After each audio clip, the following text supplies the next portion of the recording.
Hello, it's me again, the pamangkin. Ayan nga, before kami mabiyahe papuntang Maynila, ay meron pa palang nagaganap na kasiyahan dito sa bahay. Hello, hello, Babay Gillis! Magandang tanghali! Babay na, pabalik na tayo ng Manila. Ito si Tata, ito yung driver.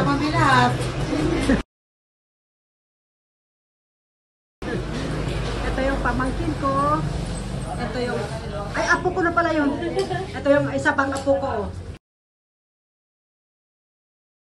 Ayan.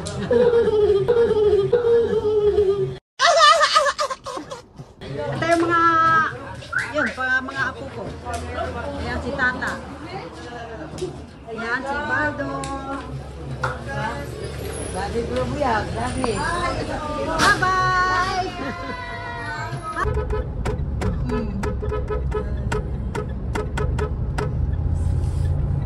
Oh. Kailangan pa ba? Na? Tingnan. Ano ba yan? Bigat. Inaaraw man daan ako. Mga unsanta. Mga unta ninyo. Ito bago kami alis. Thank you sa pagkain. Bata ko. Sige, banat. Kaya wala na. Uwi ng mami.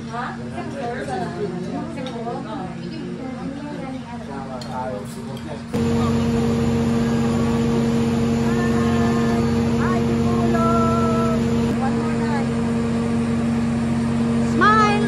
Katawa! Yung isang vlogger na to, katawa. Yan ako sa ka-vlogger, oh.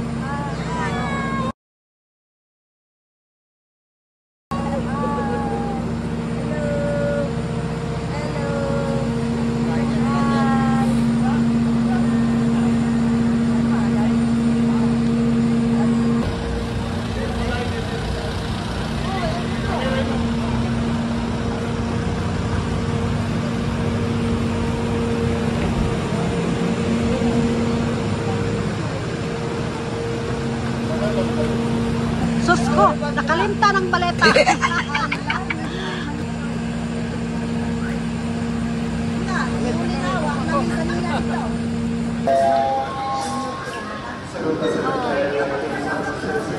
Ano maganda?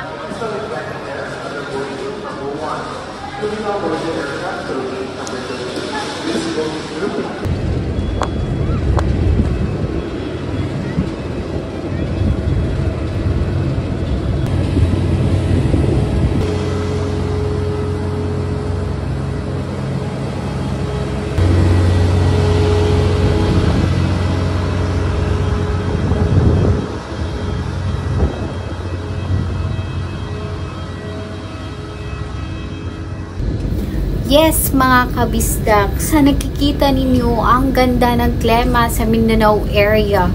Ngunit sa pagpunta namin sa Luzon ay medyo umaampon. Ayun na nga at lumapag ng aming sinasakyang eroplano at pwede na kaming lumabas. At sinalubong kami ng malakas na hangin. Ayan, sumakay muna kami ng bus papuntang entrance sa loob ng NAIA Airport. Baka sa aming mukha ang pagod sa pagbitbit ng bola-bola. Malalaman nyo mamaya kung ano yung bola-bola na yan. Ayun, nakapasok na kami ng airport at papunta na rin kami sa Grab station.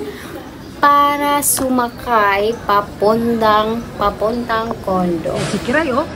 Ayaw bitawan yung bulan niya. Sa ilang minutong paghihintay ng aming Grab driver, ay dumating na rin at paalis na rin kami papunta sa aming tinitirhan. Tcharan! Nakarating na rin kami sa aming tinitirhan.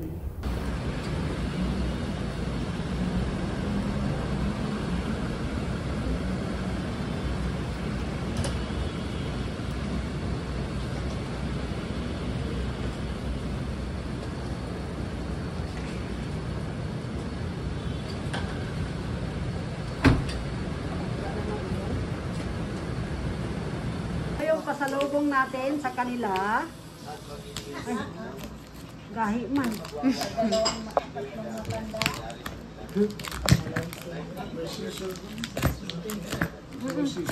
Gunting, oh.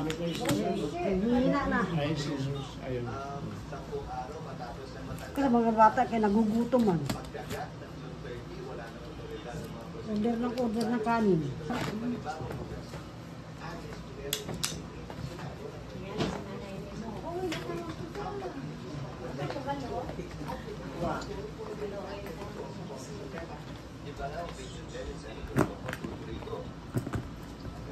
Tugay may mapus. Oy, hala. Kahit. Kahit na ako. Wala ba nagsusabay? Hindi ka ikaw na tayo. Kamuti lang naman. Huwag kami ingay. Ay, surprise nga eh. Teka dahil kayo mga kikita yung hindi dapat makita. Oy. Yung mga mas ano, yung lalaman.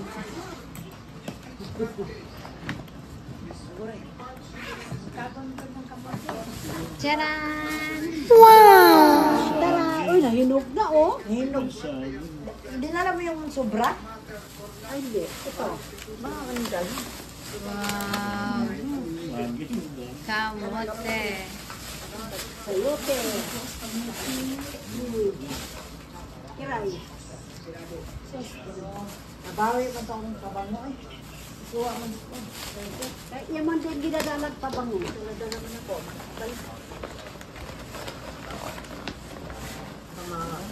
Madumihan yung malita mo. Asa ba yung gula? Pag gula ni Kiray. Oh, bakwan. Ito yung kamuti ko. Kamuti. Sige, sige. Kamuting puti. Oh, yung bula-bula ko dyan. Ayaw niyang bitawan. 8 kilos ba naman yan? Tawa ko ng tawa na kaano. Iwa, sayang eh. Gumugulong-gulong dun sa paahan niya. Bulabo. Madam Aurin. Bula-bula. Unsa maning ang bula. O, kasi pagpatag na. Hala! Sa mga, oy, ako kay itlog. Oh. Ay, kalaki. Wow! Ayan! Wow! Ay, skat. Galing ng dipulog. The next day. Sa araw na ito ay pupunta kami sa North EDSA at kakain sa Vikings. Ngunit, tingnan ninyo, sobrang lakas ng hangin at sobrang lakas ng ulan. Hep, hep, hep. Hindi pa rin magpapatinag si Inday Bisdak niyan. Gagala pa rin. Ngayon, hinihintay pa namin ang aming binook na Grab car. Dito na, nasa loob na kami ng sasakyan. Pero ang ulan at ang hangin ay hindi rin sila nagpapatinag.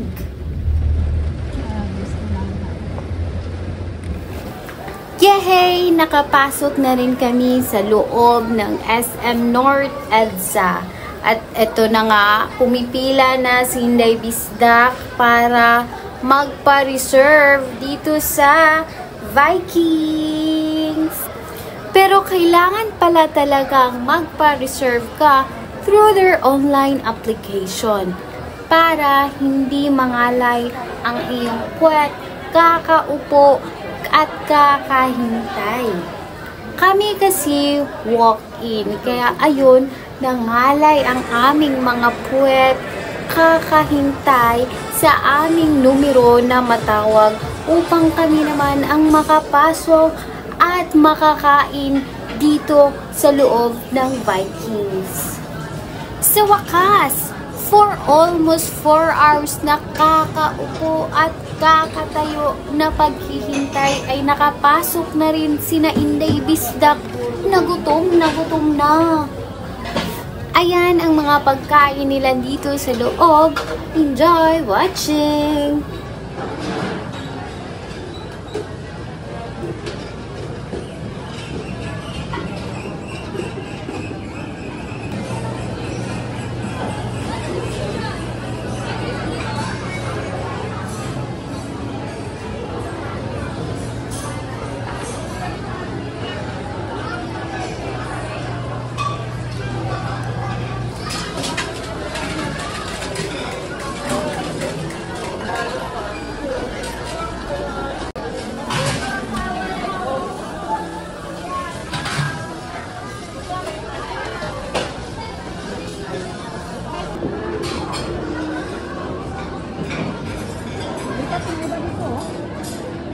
Kasi ang phone.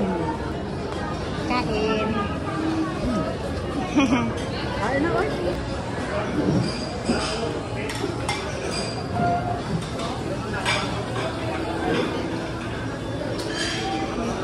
Latte ka pala.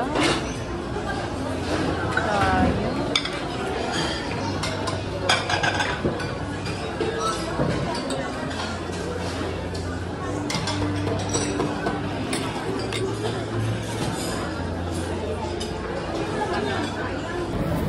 O, eto na, nakalabas na kami at kami busog na talaga. Ayan, pauwi na kami sa aming tinitirhan. Yay! Thank you for watching! Thank you for watching.